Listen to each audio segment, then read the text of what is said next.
হঠাৎ বৃষ্টি সাথী সঙ্গীর মতো আলোচিত সিনেমায় অভিনয় করে তারকা খ্যাতি পাওয়া অভিনেত্রী প্রিয়াঙ্কা ত্রিবেদীর আর বাংলা সিনেমায় দেখা যায় না। তিনি এখন কোথায় আছেন, কী করছেন? কলকাতায় জন্ম নেওয়া প্রিয়াঙ্কার প্রথম ছবি ছিল যোদ্ধা। তবে 1998 সালে মুক্তি পায় হঠাৎ বৃষ্টি ছবিতে দীপা চরিত্রে অভিনয় করে আলোচনায় আসেন তিনি।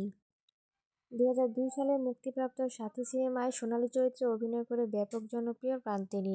জিৎ প্রিয়াঙ্কার ছবির টলিউড পাড়ায় ব্লকবাস্টার।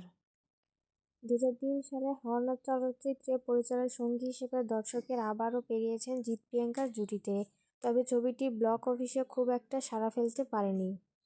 এর মধ্যে দক্ষিণ ভারতীয় সিনেমায় ঝুঁকে পড়েন প্রিয়াঙ্কা। তামিল কন্নড় সিনেমায় খ্যাতি পেতে থাকেন তিনি, ফলে বাংলা সিনেমা কমিয়ে দেন। 2011 সালে নন্দিতা রায় প্রিয়প্রসাদ মুখোপাধ্যায় পরিচালিত হ্যালো মেম সাহেব এরপর আর কোনো বাংলা সিনেমায় দেখা যায়নি তাকে। এরপর টলিউড থেকে হারিয়ে যান তিনি।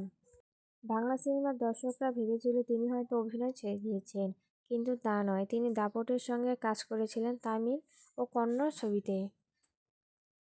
H2 আইস রাজা শ্রীমতী দেবকীর মতো আলোচিত তামিল কন্নড় সিনেমায় অভিনয় করেছেন প্রিয়াঙ্কা।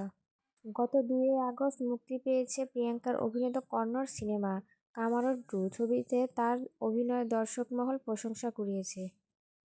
2003 সালে কন্নড় ছবির অভিনেতা, পরিচালক, প্রযোজক উপেন্দ্র রাওকে বিয়ের পর থেকে তিনি প্রিয়াঙ্কা ত্রিবেদীতে নয়, প্রিয়াঙ্কা উপেন্দ্র নামে পরিচিতি পেয়েছেন। স্বামীর উপেন্দ্র, ছেলে আয়ুষ এবং মেয়ে ঐশ্বর্যকে নিয়ে বেঙ্গালুরুতে বাস করেন তিনি।